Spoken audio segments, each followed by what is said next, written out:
My name is Lorenzo. I'm with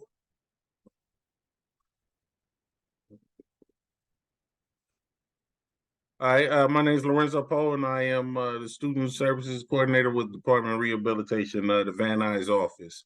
The two services that will be talking about today is the Youth Services Program and the Adult Services Program with the Department of Rehab. Let's start with and I'm hit the share screen, and we'll start with the Youth Services. So can everybody see the flyer? Which flyer? It says reach for it. No, we can't see your screen, Lorenzo. Oh, Oh, that's a problem. Now how do I work this out?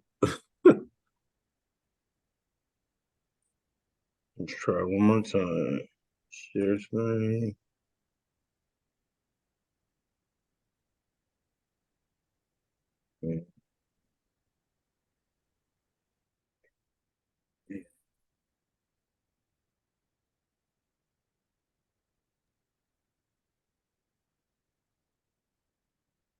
Yes.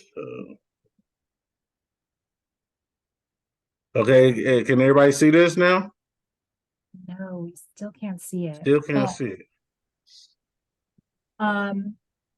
Is it coming up where asking you to choose a file? Sometimes it does that.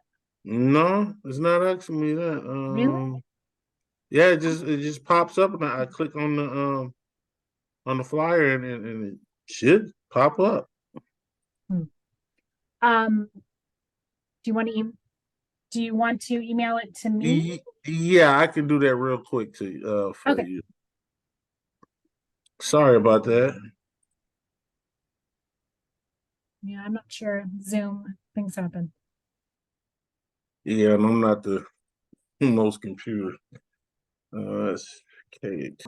And the qualifications for the services, you have to have a disability, and you do have to be enrolled in school. So that could be either a JC college, university, or high school, post-secondary.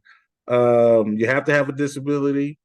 The 5 services, they are free to the students. The age range goes from 16 to 22. So on the 22nd birthday, the student no longer qualifies for the youth services program. And the 5 services are one is job exploration counseling, and that's basically where we discuss with the student his preference or her preference of career goal. If they have any questions about the salary of what that career entails, salary, qualifications to get that to get into that career, what schooling, what certificates might be they might need. So we give a workshop on that. So that's career exploration counseling. The second one is post-secondary counseling, and that's where we have a workshop with the students to find out, whatever career they've chosen, what schools offer it, what are the best programs, how many units they have to take, to get that degree or to get that certificate, or even if it requires a degree. We also have the third one. We have workplace readiness training. So basically, with workplace readiness training, we assist the students with a workshop on how to create a decent email, how to create a decent email. You should see a lot of students have some pretty far out emails. So to make a professional email, we conduct mock interviews. We assist the students with resume development and work ethic, professionalism in the workplace. So that's part of the work readiness training. The fourth one would be self-advocacy training or workshops. So that's basically where we we teach the student how to basically know their rights, speak up for themselves. If they're in class and they have an accommodation and the teacher's not, provide that accommodation, how to go up the chain of command to get that situation resolved, and and be respectful at the same time. And the fifth one would be work-based learning experience. That's where we actually put a student in a work experience. We try to place them in a work experience that's related to their career goal. If that's not possible, we'll put them in a work experience, at a different employer. I have some students that do their work experience at Kaiser Permanente. The work experience can go from 100 to 300 hours. They can't work no more than 20 hours per week. If they're under 18, then they would have to get a work permit. And what's some of the qualifications for it? Everything is done online, so they don't go in and they don't physically hit a time clock or time sheet. They do their time sheets online, and as far as the income or the money they receive, it's distributed through a debit card. Uh, and the debit card is given to them by Bank of America. It's some type of program where they actually they get a checking account, so they don't have a savings account. It's just a checking account, and it only goes for a couple of years until I think they reach 25 or 24, and then they have an option if they want to keep it and register with Bank of America, open up an account.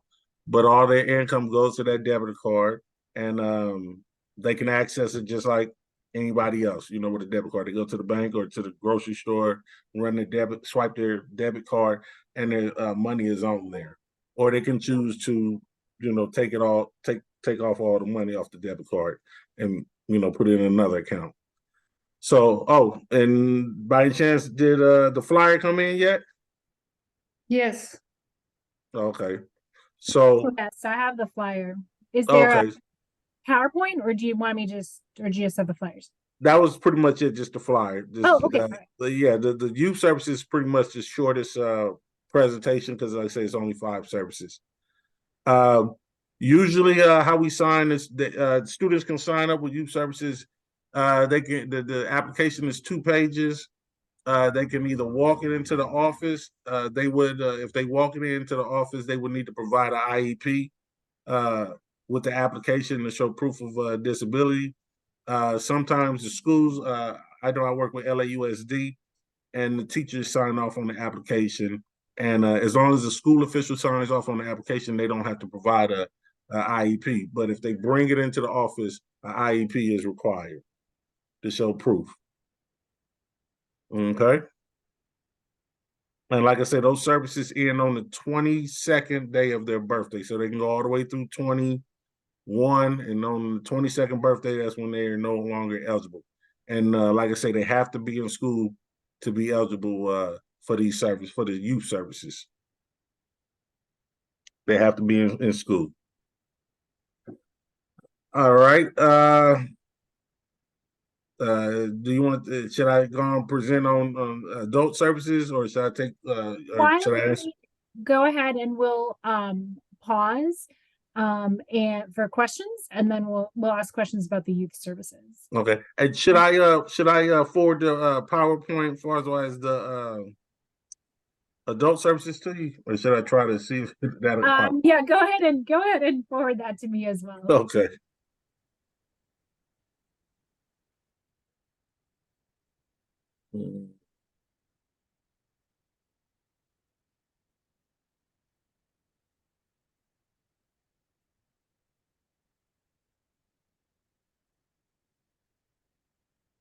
Okay, so any